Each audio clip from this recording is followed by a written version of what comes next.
भारत पर 50% टैरिफ लगाने वाले अमेरिकी राष्ट्रपति डोनाल्ड ट्रंप अब वैश्विक मोर्चे पर घिरते जा रहे हैं। जहां एक तरफ अमेरिका में ही उनके फैसले का विरोध हो रहा है, तो वहीं टैरिफ के विरोध में रूस के बाद अब चीन भी भारत के समर्थन में खुलकर आया है। चीन के राजदूत शू फीहोंग ने भारत के साथ मजबूत दोस्ती और सहयोग की वकालत करते हुए अमेरिका की ओर से भारत पर लगाए गए भारी टैरिफ को गुंडागर्दी करार दिया।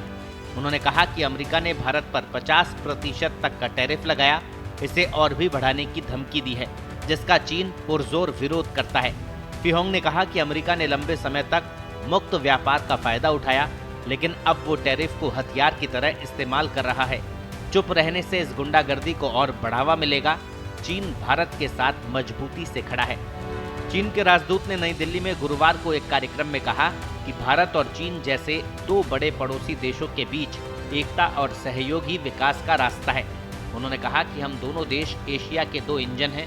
हमारी दोस्ती न सिर्फ हमारे लिए बल्कि पूरे एशिया और विश्व के लिए फायदेमंद है। भारत और चीन को आपसी भरोसा बढ़ाना चाहिए और मतभेदों को बातचीत से सुलझाना चाहिए। हम प्रतिद्वंदी नहीं बल्कि साझेदार हैं। फीहोंग ने भारतीय सामान को चीनी बाजार में और जगह देने का वादा किया। उन्होंने कहा कि हम भारतीय सामान को अपने बाजार में और स्वागत करेंगे। भारत की आईटी, सॉफ्टवेयर और बायोमेडिसिन में ताकत है, जबकि चीन इलेक्ट्रॉनिक्स, इंफ्रास्ट्रक्चर और नई ऊर्जा के क्षेत्र में तेजी से बढ़ रहा है। Jointly uphold international justice.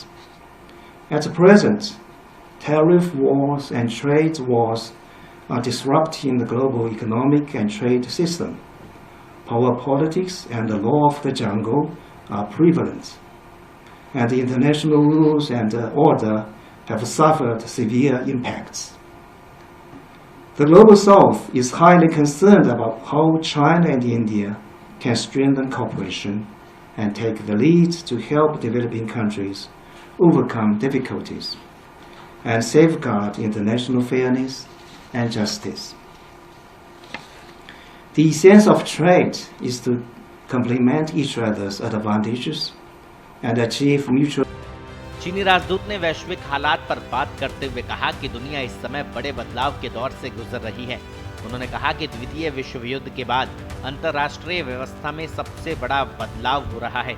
ऐसे में भारत और चीन का सहयोग और भी अहम हो जाता है।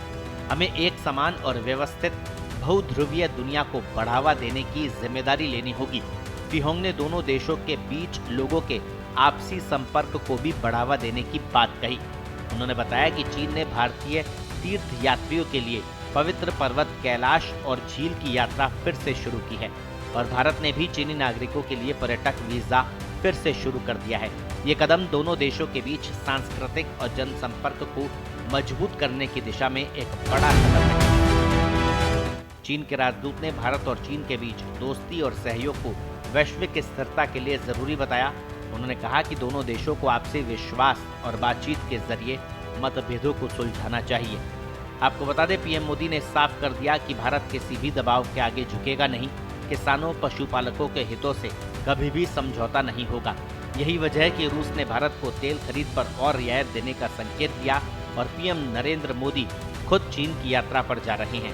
वे 31 अगस्त को शंघाई में होने वाले एससीओ समिट में हिस्सा लेंगे।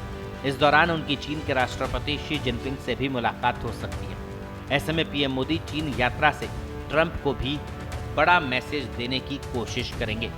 ब्यूरो रिपोर्ट, पत्रिका। देश दुनिया की ताजा खबरें और वीडियोस के लिए अभी डाउनलोड करें पत्रिका ऐप।